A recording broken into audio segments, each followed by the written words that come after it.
Bon sang. C'est fini. Écoutez, je ne publie jamais rien ici, mais honnêtement, j'ai besoin de vider mon sac parce que j'ai l'impression de perdre la tête. Ou peut-être que je suis la seule à voir à quel point cette situation est dingue. Je ne sais pas. Bref, il s'agit de ma famille. Je ne cherche pas la pitié. Je veux juste savoir si je suis folle d'être en colère, ou si n'importe qui d'autre le serait aussi. Pour vous situer, j'ai 31 ans, je vis seule, pas mariée, pas d'enfant. Je me tiens à l'écart, je travaille surtout en ligne. Je ne suis pas Tapax en Graveleuil, je n'ai pas des tonnes d'amis, mais je ne suis pas non plus un ermite. J'ai juste l'impression d'être invisible dans ma famille. Vous voyez?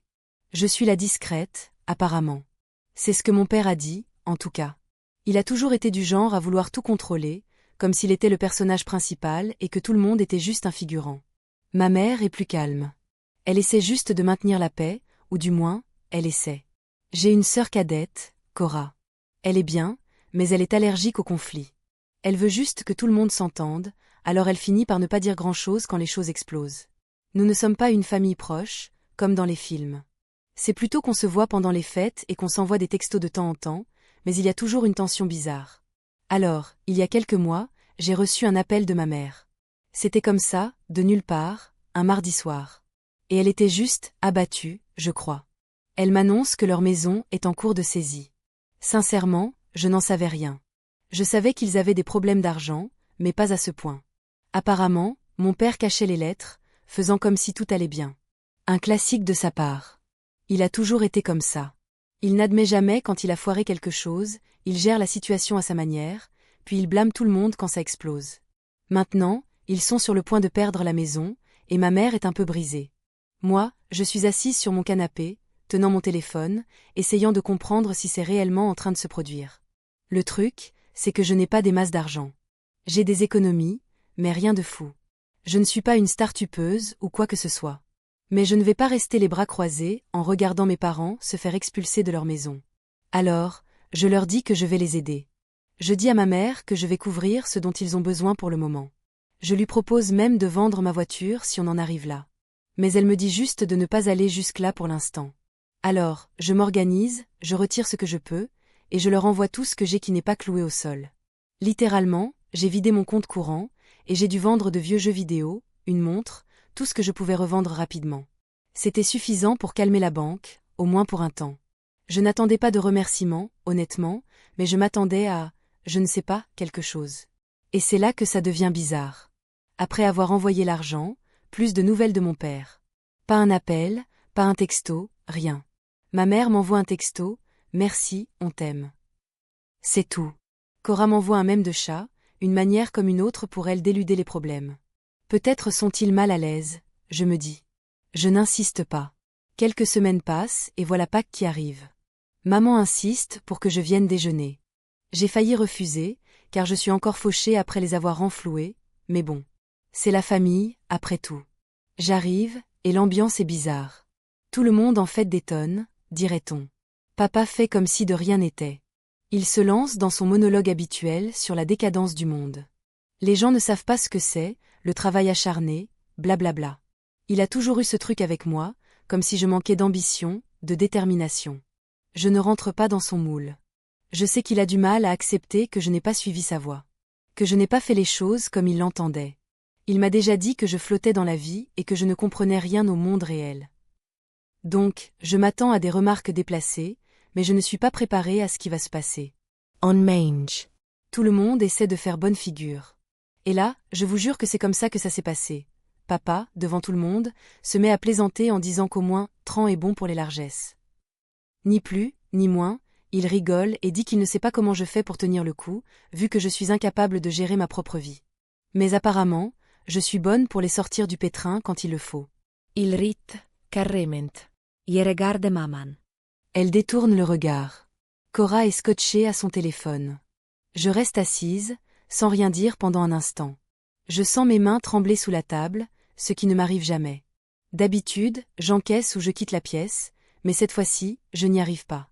Alors je dis, un jour, peut-être, vous regretterez de m'avoir traité comme ça. Ça sort tout seul. Ce n'est pas fort, mais tout le monde entend. Papa se contente de rire. Puis il se fâche. Il dit que je suis théâtrale. Que je ne comprends pas l'humour. Classique, non? Il commence à hausser le ton. Il dit: si astérisque tu astérisque avait grandi un peu, astérisque tu astérisque aurait plus à offrir que ton argent de la pitié. Là, je me lève, tout simplement. Ierețule mașeis. Elle crisse fort sur le sol. Papa se lève aussi, comme s'il allait me barrer la route. Je lui dis que j'en ai assez des blagues.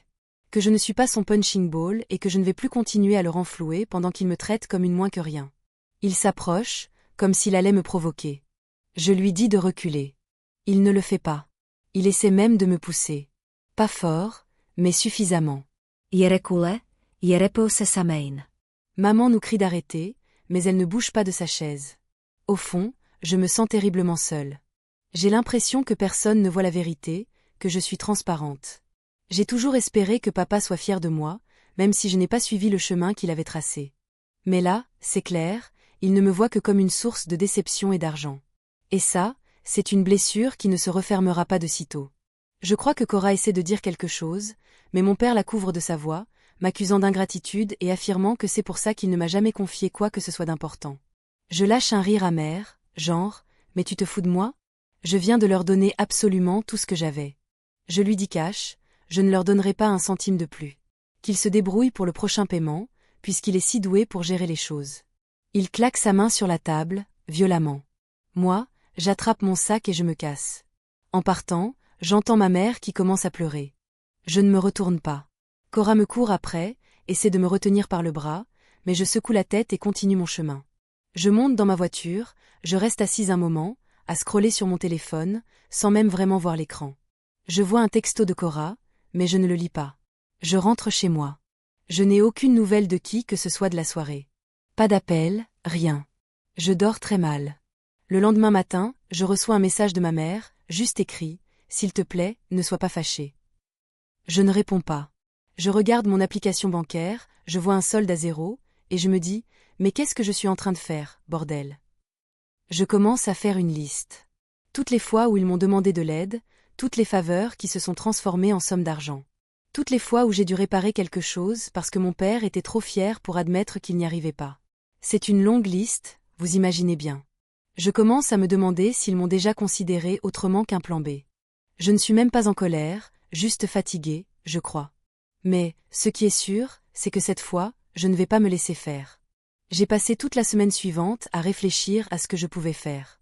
Pas juste pour me venger, mais pour leur faire comprendre une fois pour toutes que je ne suis pas leur filet de sécurité. J'en ai marre qu'ils me piétinent parce que je ne corresponds pas à son idée de ce qu'un homme devrait être, de toute façon. Voilà où j'en suis. Je sais que ça peut paraître mesquin, mais je ne regrette rien. Je leur ai tout donné. Il m'a humiliée devant toute la famille. Je ne vais pas laisser passer ça. J'ai déjà commencé à me renseigner sur certaines choses qui vont compliquer sa vie. S'il croit qu'il peut continuer à me traiter comme de la merde. Je vous donnerai des nouvelles quand ça bougera, mais cette fois, je ne reculerai pas. Donc, ouais, si vous pensez que je réagis de manière excessive, dites-le moi. Mais, en vrai, je pense que j'en ai assez supporté. Mise à jour numéro 1, alors, oui, la suite, je suppose. Je ne vais pas mentir, j'avais un peu envie de laisser tomber toute cette histoire et de ne plus y penser, mais les choses ne font qu'empirer, et maintenant je reçois des textos au hasard de cousins qui me demandent si je vais bien. Alors, on y est. Si vous n'avez pas vu mon dernier post, j'ai sauvé mes parents de la saisie immobilière avec tout l'argent que j'avais. Mon père m'a traité de distributeur automatique de billets ambulants et m'a pratiquement humilié lors du dîner de Pâques. Je suis partie, je lui ai dit qu'il allait le regretter, et c'était tout. Enfin, c'est ce que je croyais. Ce sont les petites choses étranges qui vous marquent. Par exemple, ma mère m'envoie toujours des textos « bonjour », même si ce n'est qu'un emoji soleil ou quelque chose comme ça. Et après cet éclat de Pâques, elle a arrêté. Pas un mot. Au début, je me suis dit qu'elle était peut-être juste gênée ou quoi, mais ensuite j'ai commencé à recevoir des textos de Cora, beaucoup plus que d'habitude. Rien de profond, juste pour prendre de mes nouvelles, m'envoyer des trucs de TikTok, me demander si je vais bien, mais en tournant toujours autour du pot de ce qui s'est passé. Je ne suis pas idiote.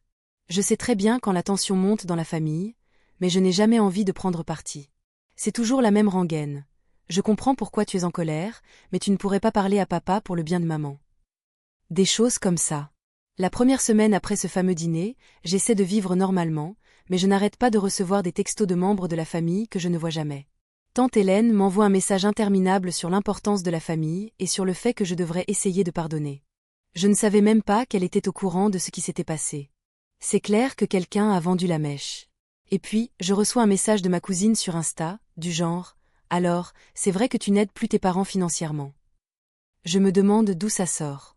Je ne réponds pas, mais je commence à me dire « Ok, papa est en train de manipuler tout le monde. » Je le connais. Il déteste avoir l'air faible, alors il fait croire que je les ai abandonnés sans raison. Maman finit par m'appeler, mais c'est une pluie de culpabilisation. Elle me dit qu'elle s'inquiète pour papa. Qu'il ne dort plus. Qu'il est stressé. Que l'échéance du prêt immobilier approche. Que je pourrais au moins lui parler. Je lui demande si elle trouve normale la façon dont il m'a parlé. Elle soupire juste et me dit « Il est juste sous pression. Il ne pensait pas ce qu'il disait. » Je lui réponds que je ne leur donnerai plus un centime s'il ne peut pas me respecter. Elle se tait, dit qu'elle va lui parler, et raccroche. Et c'est là que ça devient encore plus compliqué. Une semaine passe, et je reçois un courrier de la société de prêt immobilier, mais il est adressé à moi. Apparemment, quand j'ai payé leur dernière facture, mon nom s'est retrouvé dans les relevés de paiement. J'ai fait des recherches sur Google. Il paraît que, comme j'ai payé directement plus d'une fois, ils ont maintenant mes coordonnées en tant que partie financièrement intéressée. Je ne suis pas co-signataire ou quoi que ce soit, mais maintenant la banque pense que je suis responsable. Je reçois un appel de leur service de recouvrement. Un type qui me demande si je vais effectuer le prochain paiement, moi aussi. Je réponds, je ne sais pas encore. Je vous rappelle. Ce week-end-là, je vais chez mes parents. L'atmosphère est tendue. Papa est dans le jardin à faire semblant de réparer la clôture, mais en fait, il ne fait que taper violemment sur des planches. Je rentre à l'intérieur. Maman est dans la cuisine. Cora est sur son téléphone. Maman essaie de faire comme si de rien n'était, mais je vois bien qu'elle est furieuse que je n'ai pas rappelé. Je lui parle de la lettre. Elle essaie de faire l'innocente. Elle dit qu'elle ne savait pas que mes coordonnées seraient associées au prêt. Je lui dis que je ne suis pas d'accord avec ça, et que je veux tout savoir sur le prêt immobilier par écrit maintenant. Je ne vais plus balancer de l'argent dans un trou noir. Elle dit qu'elle va demander à papa de me parler. Papa entre, gonflé d'orgueil, comme s'il allait dicter sa loi. Il me dit, si tu veux continuer à nous aider, tu dois juste nous faire confiance et arrêter de poser des questions. Je lui réponds, non, je ne ferai plus ça. Je veux des reçus. Je veux savoir exactement combien vous devez, et si je paie, ça passera par moi, pas par vous. Il devient rouge de colère, dit que je suis trop autoritaire, que je ne comprends rien au fonctionnement de la famille.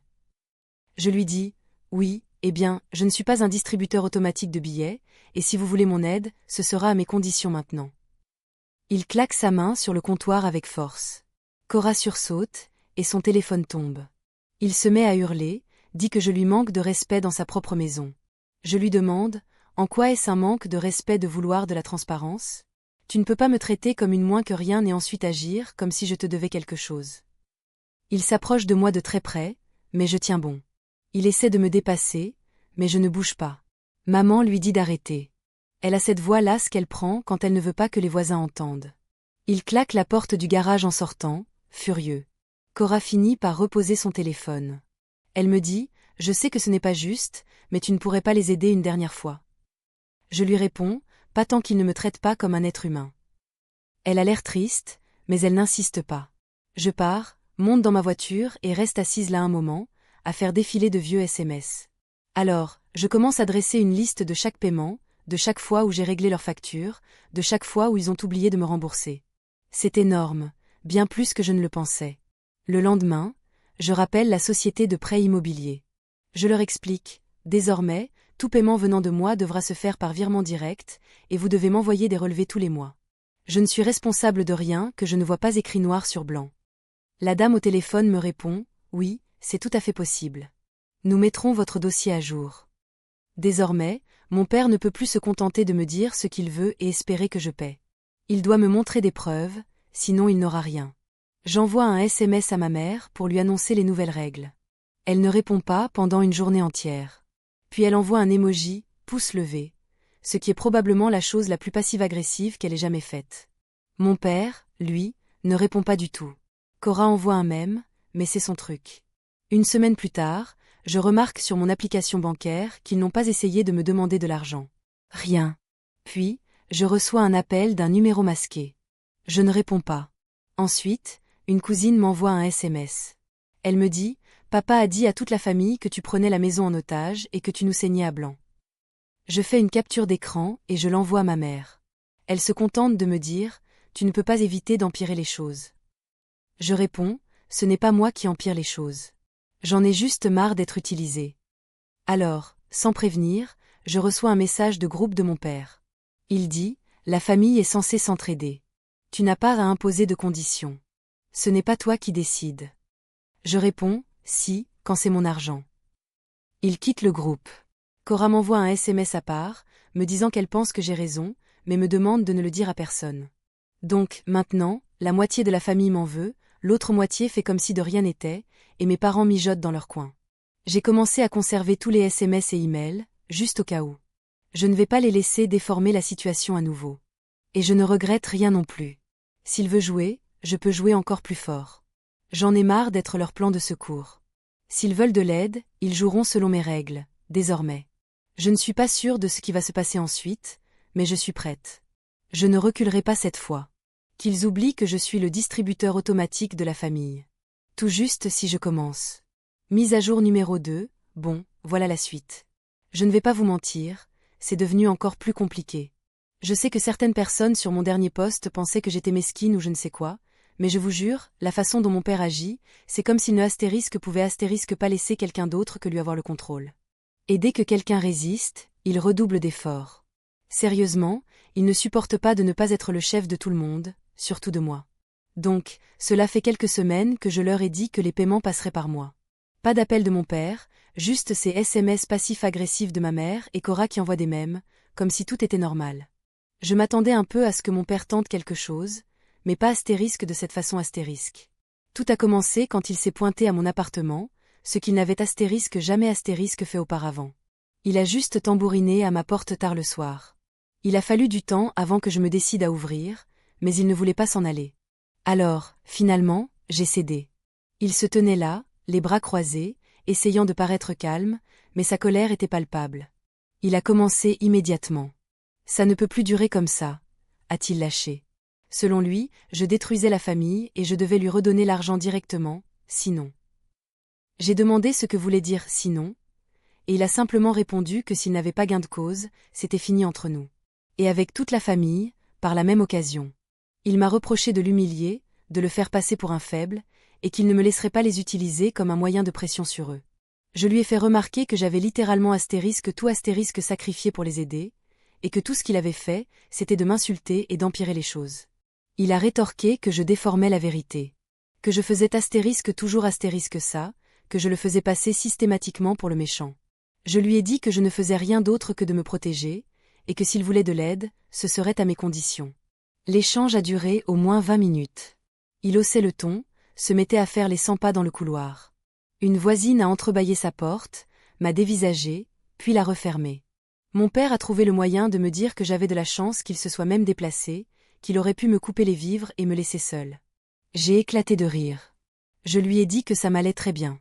Que je préférais être seule que d'être traitée comme une idiote.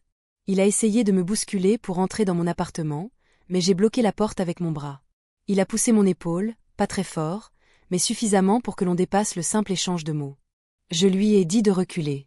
Je suis sortie, j'ai refermé la porte derrière moi et je lui ai dit que s'il osait encore me toucher, j'appellerais quelqu'un. Il a ricané, disant que je n'oserais jamais. Je lui ai répondu de tester.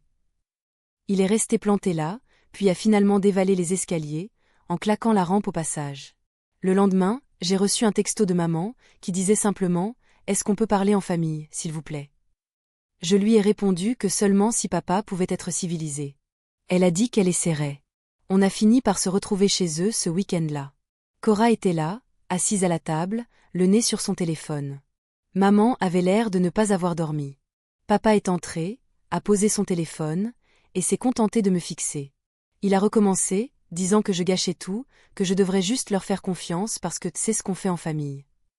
Je lui ai dit que je ne ferais rien tant que je ne verrais pas où allait l'argent. Je voulais une transparence totale.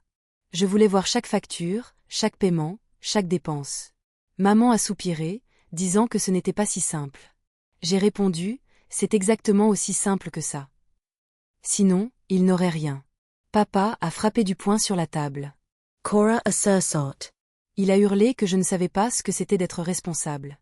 Que je n'avais jamais eu à faire de sacrifice. Que je me comportais comme une enfant gâtée. J'ai craqué. Je lui ai lancé: tu penses que t'astérisque moi astérisque, je suis gâté?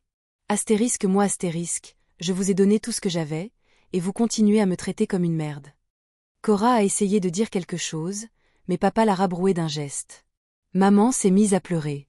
Elle a dit qu'elle ne voulait pas perdre la maison, qu'elle souhaitait qu'on puisse tous s'entendre. Je lui ai dit: ce n'est pas moi qui déclenche les bagarres, mais je ne suis pas non plus un paillasson. Papa a déclaré que si je n'étais pas disposée à faire les choses à sa manière, il ne voulait pas de mon aide du tout. J'ai répondu: très bien, alors vous vous débrouillerez. Je me suis levée, j'ai pris mon sac. Alors que je partais, papa a bloqué la porte. Je lui ai dit de bouger. Il n'a pas bougé, alors je l'ai bousculé pour passer. Il a attrapé mon bras. Je me suis dégagée. Il a hurlé que j'étais morte à ses yeux si je franchissais cette porte. Je lui ai répondu: alors, tu ferais mieux de t'y faire. J'ai claqué la porte. Cora a couru après moi, elle a essayé de me retenir, elle m'a dit qu'elle ne pouvait pas gérer ça toute seule. Je lui ai dit: ce n'est pas moi le méchant dans cette histoire. Elle a simplement secoué la tête, les yeux remplis de larmes, et elle est rentrée. La semaine suivante a été un silence total. J'ai reçu quelques SMS de maman, quelques autres de Cora, mais rien de papa. Puis, les appels de la société de crédit immobilier ont recommencé, me signalant des paiements en retard. Je leur ai clairement dit que je ne ferai plus aucun versement à moins qu'ils ne proviennent directement de moi. Fini l'argent liquide donné à mes parents. Ils ont dit: d'accord, nous le noterons. Presque aussitôt, j'ai commencé à recevoir des emails de la banque de mes parents, signalant des découverts et des frais de retard. J'ai gardé tous ces documents précieusement, en créant un dossier spécifique. Ensuite, les choses ont vraiment commencé à se gâter. Papa a commencé à raconter à toute la famille que astérisque c'était moi astérisque qui les laissait perdre leur maison par pur esprit de vengeance. J'ai reçu un SMS de tante Hélène. Elle me disait que j'étais égoïste, que la astérisque santé astérisque de mon père en pâtissait à cause de tout ça. Je n'ai pas répondu. Cora m'a appelé en pleurant. Elle m'a dit que papa était en train de craquer. Qu'il hurlait tout le temps, qu'il astérisque lui astérisque reprochait de ne pas réussir à me convaincre de l'aider. Je lui ai dit: je ne joue plus à ce jeu. Finalement, papa m'a envoyé un astérisque long astérisque email.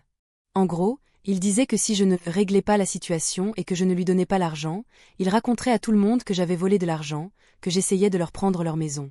Il menaçait de me bannir de la famille, il disait qu'il couperait tout contact si je ne faisais pas ce qu'il voulait. J'ai répondu: vas-y, mais j'ai toutes les preuves, et si quelqu'un veut savoir où est passé l'argent, je les lui montrerai. J'ai joint les justificatifs à mon email. Il n'a pas répondu. La nouvelle s'est ensuite répandue dans le reste de la famille.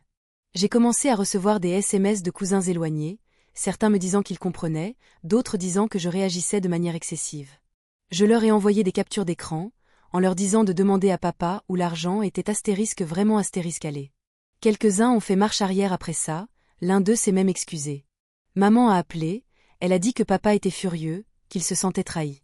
J'ai répondu: je m'en fiche. J'en ai assez d'être le bouc émissaire.